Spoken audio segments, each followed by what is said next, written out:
राज्याचं पावसाळी अधिवेशन उद्यापासून सुरू होत आहे। 3 आठवड्याचं पूर्ण अधिवेशन या ठिकाणी प्रस्तावित केलेलं आहे आणि अधिवेशनाच्या माध्यमातून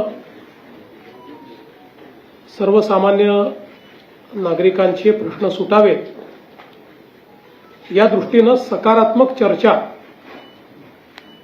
आणि त्याच्यावर सरकारच्या वतीनं योग्य उपाययोजना अशा पद्धतीचं नियोजन करणं हे सरकारी पक्ष म्हणून आम्ही त्याचा प्रयत्न करणार आहोत।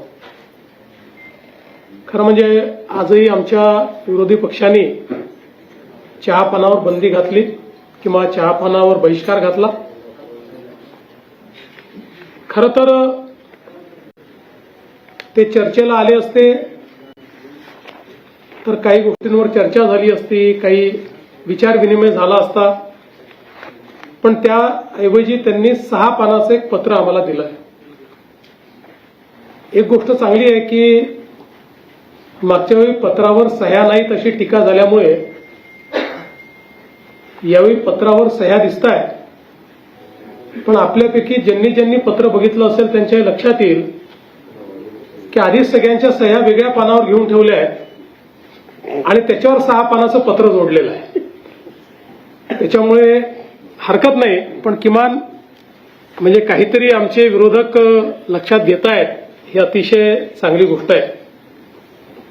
आणि आपण जर बघितलं तर हा जो काही सह्यांचा जो काही एका कागदावर त्या ठिकाणी हाताने गोष्ट क्रमांक लिहिलेला आपल्याला पाहायला मिळतं, त्यातून लक्षात येतं की ते वेगळं जोडलेलं आहे।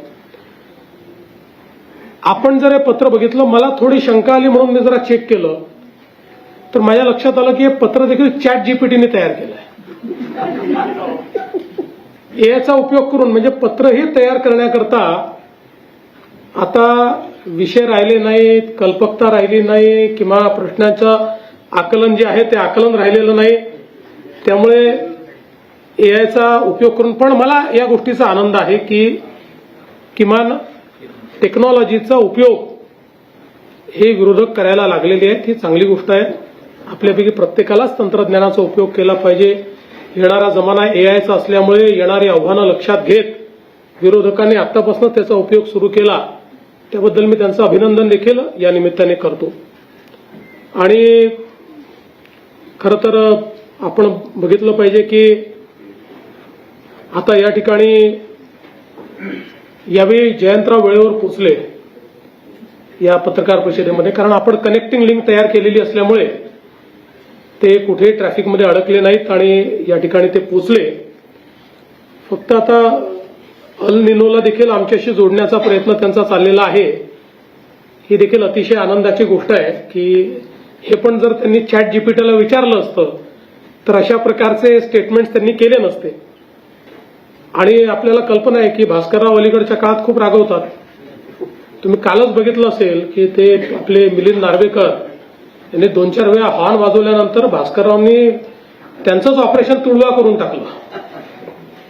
तर हरकत काही नाही।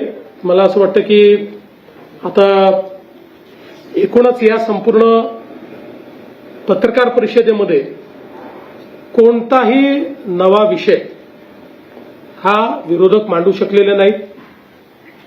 त्यांच्या पत्रातही म्हणजे एक तर पॅरेग्राफ असा आहे की मी तुम्हाला 2023 पासूनच्या प्रत्येक पत्रामध्ये तो पॅरेग्राफ तुम्हाला दाखवू शकतो। म्हणजे त्याचं ते काही बदलतच नाही, तसे तेच घटना टाकतात। ज्या घटनांवर चर्चाही झाली, कारवाई झाली तरी त्याच घटना टाकतात, कारण लोकांना अपेक्षित असे मुद्दे हे विरोधकांना अवगतच नाही आहेत। हा याच्या मागचा मोठा प्रश्न आहे। आता त्यांनी कर्जमाफीच्या संदर्भात देखील याच्यामध्ये सूतोवाच केलेला आहे। पहिल्यांदा तर मी स्पष्ट करू इच्छितो, समोर कुठल्याही निवडणुका नसताना आम्ही कर्जमाफी केली आहे। केवळ विधानसभाच नाही तर आम्ही स्थानिक स्वराज्य संस्थाच्या निवडणुका जिंकलेलो आहोत, तरी देखील आम्ही हा विचार केला नाही की आता काय करायचं, आता 2029ची निवडणूक आहे त्यामुळे 28 किंवा 29 मध्ये कर्जमाफी करू असा विचार आम्ही केला नाही, कारण आमच्याकरता कर्जमाफी हा राजकीय विषय नाही.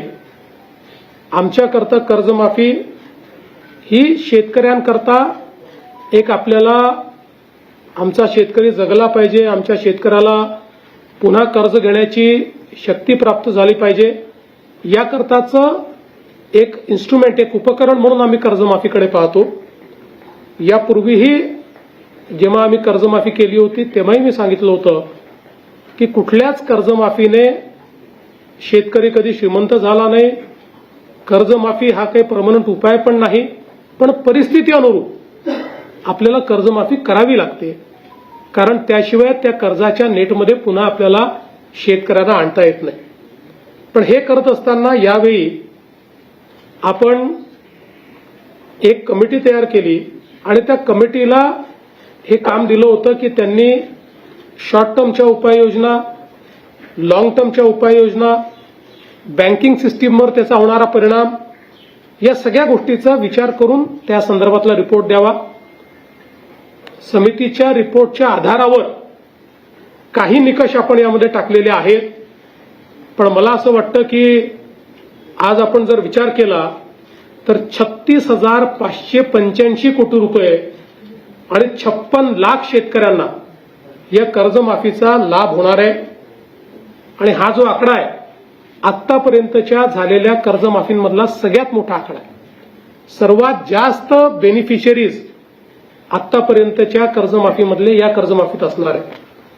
त्यामुळे काही गोष्टी निश्चितपणे आपण केलेल्या आहेत की बँकिंग सिस्टीम जी आहे त्या बँकिंग सिस्टीमवर जर ताण आला आणि बँका जर त्या ठिकाणी अडचणीत आल्या तर उद्याच्या काळामध्ये आजच आपण पाहतोय, मागच्या काळात नागपूरसारखी बँक, वर्धेसारखी बँक, बुलढाणासारखी बँक, ह्या बँका अडचणीत आल्यामुळे आज या जिल्ह्यांमध्ये कर्ज घेणाऱ्या शेतकऱ्याची संख्या ही मोठ्या प्रमाणात कमी झालेली आणि म्हणून बँकाही कशा प्रकारे वाचवता येतील, पण कर्जमाफी बँकेकरता नाही ती शेतकऱ्याकरता, अशा पद्धतीनं याचं स्ट्रक्चरिंग आम्ही केलेलं आहे.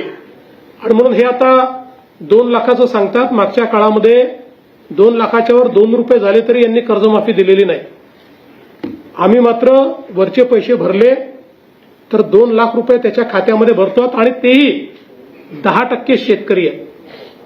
बाकी सगळे शेतकरी, मी एक्झॅक्ट आकडेवारी सभागृहात देईल, पण बहुतांश शेतकरी हे 2 लाखाच्या आतले शेतकरी आहेत आणि त्यांना सगळ्यांना आपण कर्जमाफी देतो. वारंवार 3-3 वेळा आपण कर्जमाफी करत असताना कुठेतरी कर्ज भरण्याची जी काही सिस्टीम आहे ती सिस्टीम ही कोलॅप्स होऊ नये, की सरकार कर्जमाफी करणारच आहे अशा पद्धतीची भावना तयार होऊ नये म्हणून काही उपाययोजना याच्यात समितीने सांगितल्या, त्या उपाययोजना आपण केल्या. पण ही कर्जमाफी जशी पुढे जाईल तसं एक याच्यात उपसमिती केली आहे.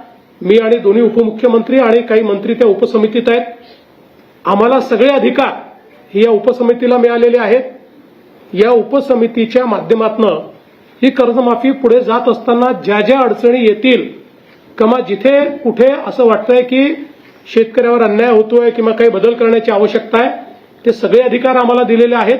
त्यानुसार त्या त्यावेळी योग्य निर्णय हे आम्ही निश्चितपणे त्या ठिकाणी घेऊ.